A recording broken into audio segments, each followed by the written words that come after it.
Good morning दोस्तों, ये हमारा डिज़ाइन ऑफ मशीन एलिमेंट का लेक्चर नंबर 4 है। इससे पहले वाले लेक्चर में हमने डिज़ाइन ऑफ शाफ्ट का एक क्वेश्चन सॉल्व किया था। उसी कॉन्सेप्ट पर बेस एक और क्वेश्चन आज की क्लास में, आज के लेक्चर में सॉल्व करने जा रहे हैं। ठीक है, तो सबसे पहले हम क्वेश्चन को समझते हैं और फिर उसके बाद सॉल्व करते हैं। दिया है a solid shaft transmitted 20 kilowatt at 440 RPM. एक सॉलिड शाफ्ट है जो 20 किलोवाट पावर ट्रांसमिट कर रहा है 440 आरपीएम पर।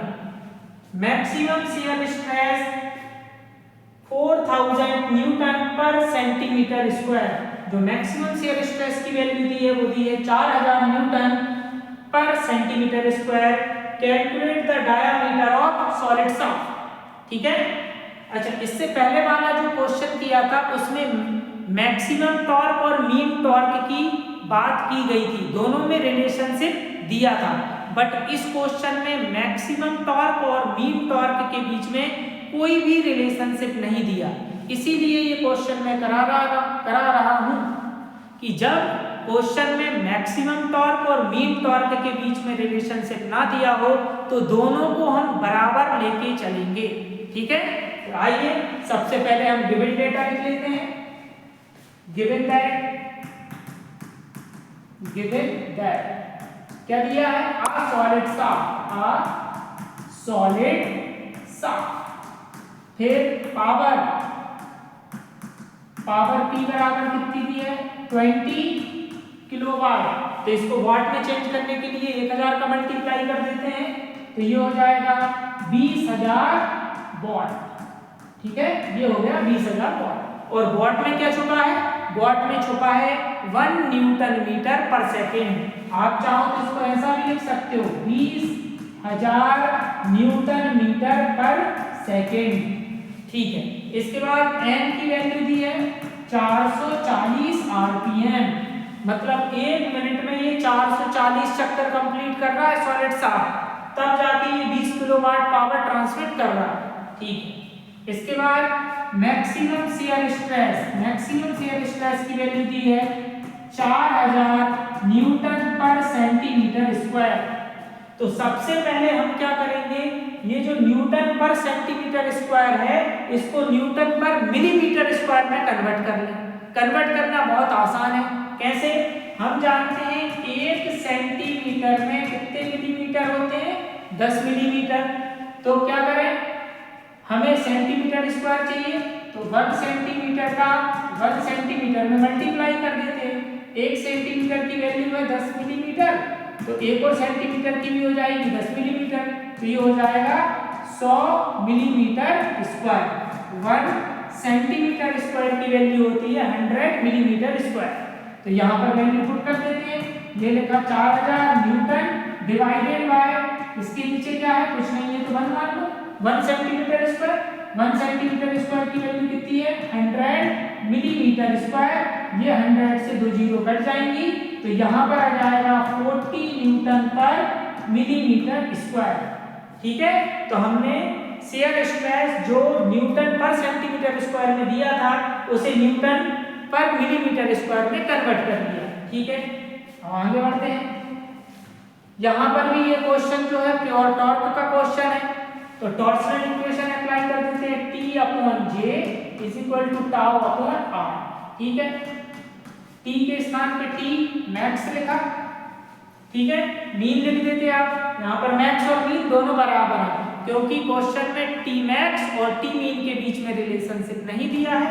ठीक, J की value polar movement of inertia solid shaft के लिए π/32 d⁴ टाउ मैक्स के अपॉन में R क्या होती है? रेडियस क्या होता है? डायमीटर का आधा। इसको सॉल्व करोगे तो 16 T max divided by π d⁴ tau max, ये आ जाएगा। अब हमें क्या कैलकुलेट करना है? डायमीटर। तो जो कैलकुलेट करना है उसको सिंगल बचा लेते हैं। 16 T मैक्स के अपॉन में टाउ मैक्स d⁴। हमें बस इस इक्वेशन में वैल्यू पुट करनी है। टाउ मैक्स हमें मालूम है कितना आ गया 40 न्यूटन पर एमएम स्क्वायर। टी मैक्स हमें निकालना पड़ेगा, वो कैसे निकलेगा, पावर और एम दिया है। तो आइए यहाँ पर हम जानते हैं पावर बराबर टी इंटू ओमेगा। टी क्या रखते हैं, मीन, मगर मीन और मैक्स बराबर हैं तो यहाँ पर अपन डायरेक्ट लिख लेते हैं मैक्स।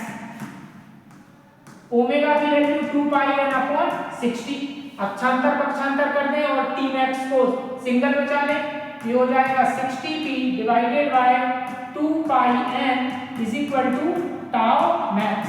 चलिए वैल्यू पुट कर देते हैं, ये लिखा 60 इंटू पावर कितनी दी है 20,000 वॉट डिवाइडेड बाय ब्रैकेट लगाया 2 इंटू पाई की वैल्यू 3.14 इंटू एन की वैल्यू 440। याद रखें यहाँ पर जो टी मैक्स निकलेगा वो न्यूटन मीटर में निकलेगा, क्योंकि हम पावर रखी है वाट में और वाट में क्या छुपा हुआ है, न्यूटन मीटर। तो यहाँ से जो टी मैक्स निकलेगा आप साथ साथ कैलकुलेट भी कर सकते हैं, ठीक है। और मैं कैलकुलेट करने के बाद इसकी वैल्यू लिखता हूँ डायरेक्ट 334.27 न्यूटन मीटर। ये टी मैक्स आ गया है, इसकी वैल्यू हम पहली वाली इक्वेशन में रख देते हैं। जो इक्वेशन बनी थी 16 T max divided by pi tau max is equal to D की पावर 3। तो ये लिखा 16 इंटू टी मैक्स की वैल्यू आई थी 434.27 डिवाइडेड बाय ब्रैकेट में पाई की वैल्यू 3.14, टाउ मैक्स आया था 40 बट ये आया था न्यूटन पर मिलीमीटर स्क्वायर और ये आया है न्यूटन मीटर में, तो इसको भी मिलीमीटर में कन्वर्ट करने के लिए 1 मीटर में 1000 मिलीमीटर होते हैं। वैल्यू पुट कर दोगे और यहाँ से d की पावर 3 आएगी और फिर d निकालना पड़ेगा। तो d कितना आ रहा है आपका 38.10, मतलब लगभग 39 mm। और d की पावर 3 आप कैलकुलेट करके जो वैल्यू आएगी वो आएगी 55,322